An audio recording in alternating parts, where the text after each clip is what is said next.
Hello friend, my name is Shyam Rathore. In the previous session we have understand international business environment. Okay, so in that session we have understand what are the factors which affect the companies in way of the economic way. Okay, and we also understand the internal environment and external environment which affect the companies. Okay, so इस session में हम समझेंगे factor of productions. तो last session में हमने समझा था कि आपकी कंपनी को ओपन करने में जो फिजिकल पॉलिसीज़ है वो कैसे होनी चाहिए, बट इस वाले में प्रोडक्शंस की क्या रिक्वायरमेंट है वो समझेंगे.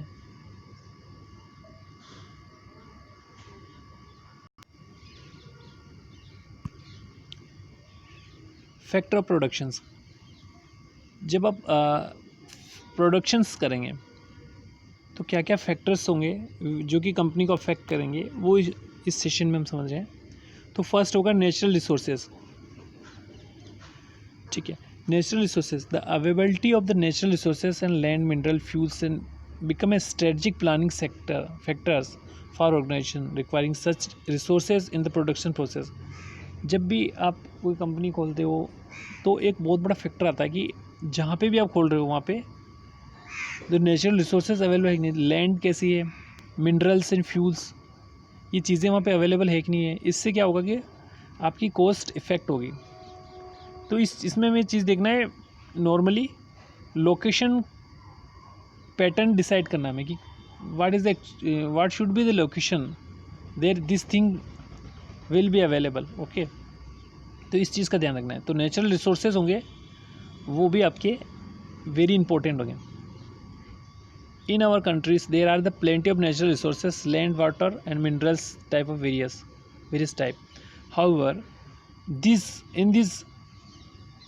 in the absence of their proper exploitation and use, the resources are not able to give the adequate benefit. अगर ये हम प्रॉपर तरीके से हमें नहीं मिल पाएंगे तो हम एक प्रॉपर एडुकेट बेनिफिट जो प्रोडक्शन का वो नहीं ले पाएंगे.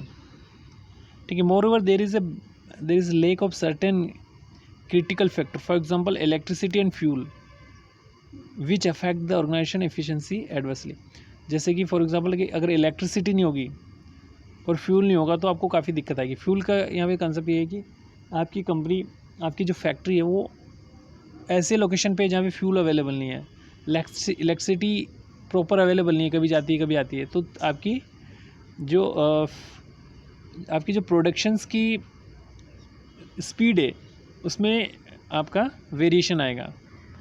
बात करें इंफ्रास्ट्रक्चर फैसिलिटीज़ की, ये भी बहुत बड़ा फैक्टर है. The infrastructures provided the support base for the efficiency function of organization industries. Okay, infrastructure जो क्या करता है, सपोर्ट प्रोवाइड करता है. वो किस वे में करता है? This main the transportation, communication, banking service and financial service, insurance on. ठीक है, the set of peoples, we can set of the community, set of the institutions which integrated with each other. Okay, and influence the company how in way just like a transportation हो गया आपका, communication हो गया, banking service हो गई, ये सारे infrastructure facilities है. अगर ये आपको नहीं मिल पाएंगे एक प्रॉपर वे में, जैसे आप एक रूरल एरिया में एक कंपनी खोलते हो और वहाँ पे ये चीज़ें, ये जो इंफ्रास्ट्रक्चर फैसिलिटी अवेलेबल नहीं है तो आपको काफ़ी दिक्कत आएगी. इस पर आपकी कॉस्ट बढ़ सकती है क्योंकि वहाँ पे जो लोग भी अवेलेबल होंगे वो प्राइस अपने हिसाब से लेंगे, और जहाँ पे चॉइसेस ज़्यादा होगी वहाँ पे पेमेंट कम लगेगी. ठीक है, तो इसके अलावा बात करें तो for example the urban areas, this facilities are available to reasonably satisfactive level, but this are looking at rural areas where scope opening the more business. Yes, जैसे कि बात करते हैं अर्बन एरिया में काफ़ी दिक्कत आएगी क्योंकि अर्बन में इसकी फैसिलिटी अवेलेबल नहीं होगी, जबकि रूरल की बात करें तो वहाँ पे आपको प्रॉब्लम नहीं आएगी, ये फैसिलिटी इजीली अवेलेबल हो जाएगी, infrastructure facility. Okay, point number 3 की बात करें रॉ मटेरियल्स एंड सप्लाई की, तो an organization require the condition flow of raw materials and other things to maintain it operations. Raw materials और सप्लाई जो होनी वो एक प्रॉपर होनी चाहिए. ऐसा नहीं कि रॉ मटेरियल्स आप अवेलेबल नहीं कर पा रहे हो उनके रॉ मटेरियल के प्राइस आपके मतलब मिनिमम होना चाहिए, ठीक है। For example the price of materials, frequency and regulate supply and other terms and conditions are important consideration in respect, ठीक है। तो frequency and regulation of the supply वो एक कांस्टेंट लेवल की होनी चाहिए, नहीं बहुत ज़्यादा हो रही है, नहीं कम हो रही है, ठीक है। मतलब आपके एक फ्रीक्वेंटली आपकी सप्लाई होनी चाहिए रेगुलरली, जिससे कि आपकी प्रोडक्शन ना रुके, आपकी मैन्युफैक्चरिंग नहीं रुके, जिससे आपका कंपनी का बिजनेस अफेक्ट ना हो। तो ये भी एक इम्पोर्टेंट फैक्टर है। रॉ मटेरियल्स की अवेलेबिलिटी एडुकेट होनी चाहिए और सप्लाई फ्रिक्वेंटली रेगुलरली आपके पास अवेलेबल होनी चाहिए। All this factor turn it depend on the availability of natural resources, infrastructure facility and general economic development of the country, ठीक है। ये जो सारे फैक्टर हैं ये आपके नेचुरल रिसोर्सेज पे भी डिपेंड करते हैं, इंफ्रास्ट्रक्चर फैसिलिटी पे and general economic development of the country पे भी ये करेंगे। अब बात करेंगे प्लांट एंड इक्विपमेंट की।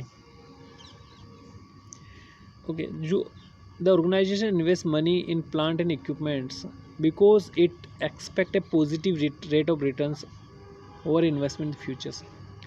ओके, तो जो इक्विपमेंट हो गया कंपनी के अंदर, उस पर जब इन्वेस्ट करती है कंपनी, मतलब कंपनी आप जो इन्वेस्ट करेगी तो उस पर क्या होगा कि एक उसकी एक्सेप्टेशन रहेगी पॉजिटिव की, इस मशीन को मैं लगाऊंगा, इससे प्रोडक्शन होगा, इससे पैसे आएंगे। तो जो इक्विपमेंट है वो आपका बेटर होना चाहिए, जिससे कि आपको प्रॉब्लम ना आए। The revenue from the use of plant and equipment should be sufficient as cover the invest money. वो ऐसा सफिशिएंट होना चाहिए, इक्विपमेंट शुड बी सफिशिएंट होना चाहिए कि वो आपकी जो इन्वेस्टमेंट है उसको रिकवर कर पाए। जो आप जिन इक्विपमेंट पे आप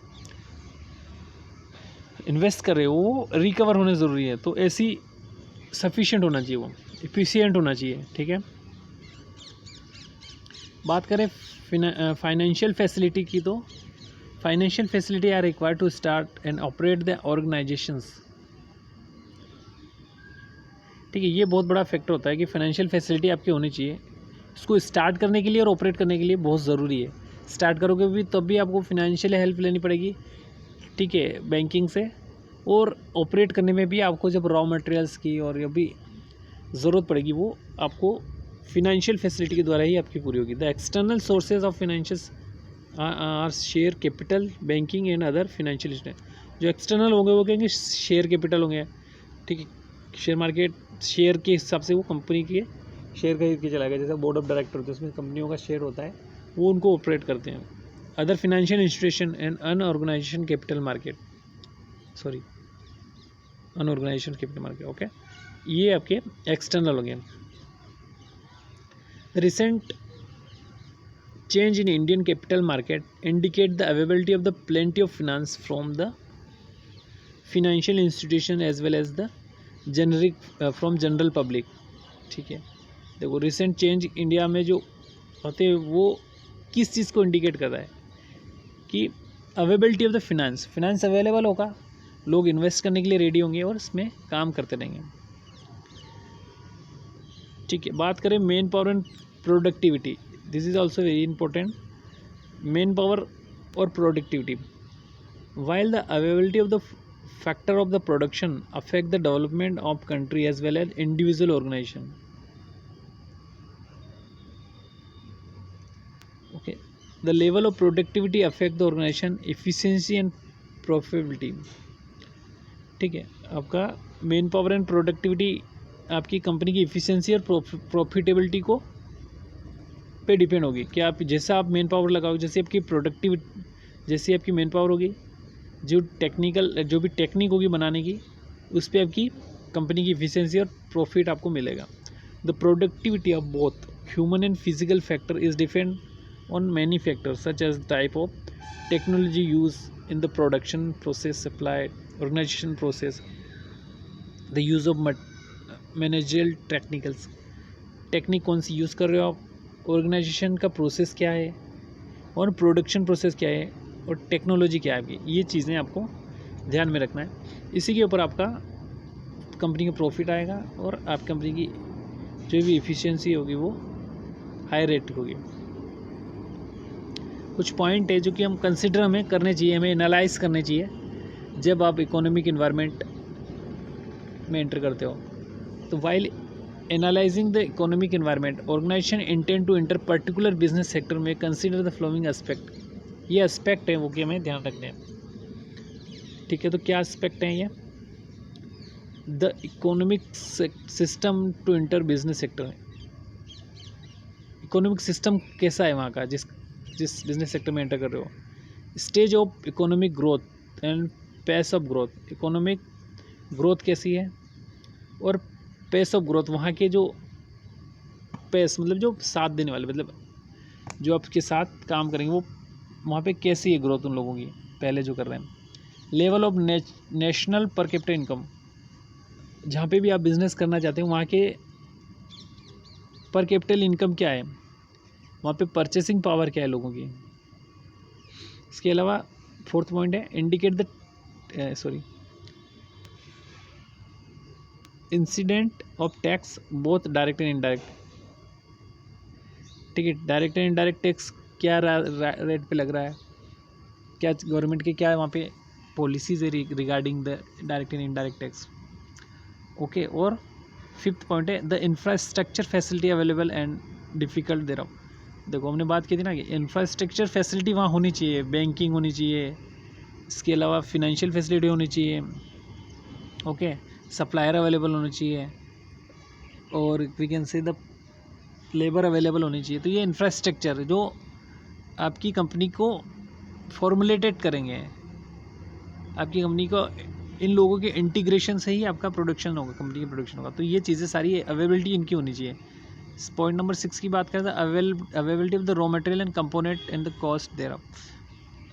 रॉ मटेरियल्स अवेलेबल होने चाहिए, कंपोनेंट्स अवेलेबल होने चाहिए। कंपोनेंट्स का मतलब यहाँ पे आ गया कि जो भी चीज़ें रिलेटेड है प्रोडक्शन से या फिर मशीन से या फिर कंपनी के किसी पार्ट से, जो रिक्वायरमेंट है वो वहाँ पे अवेलेबल है कि नहीं है, और उनकी कॉस्ट क्या है, वो कॉस्ट भी आपको देखना है। ठीक है, ऐसा नहीं कि आप मैं जहाँ पे ये चीज़ें बहुत महंगी मिलती है वहाँ पे कर रहे हैं, तो ये भी एक फैक्टर होगा जो कि आपके कंपनी की एफिशिएंसी को अफेक्ट करेगा। The sources and financial resources of their cost, financial resources and उनकी कॉस्ट क्या है ये भी ध्यान रखना है। At availability of the manpower and manager technical and worker ability and their salary wage and structure, वहाँ की जैसे वहाँ के मैन पावर अवेलेबिलिटी है कि नहीं है, नॉर्मल और टेक्निकल टाइप के वर्कर है कि नहीं है, इसके अलावा उनकी सैलरी वहाँ पे क्या लेवल है, वेजेस क्या लेवल है, ये सारी चीज़ें हमें ध्यान रखनी पड़ेगी तभी आपकी स्टार्ट होगी। तो इस सेशन में हमने समझा है कि आपके जो फैक्टर हैं प्रोडक्शन के वो क्या हैं, कंपनी को चलाते हैं तो कौन कौन से फैक्टर हमें ध्यान रखने हैं मतलब। तो guys, thank you for watching this session, have a nice day.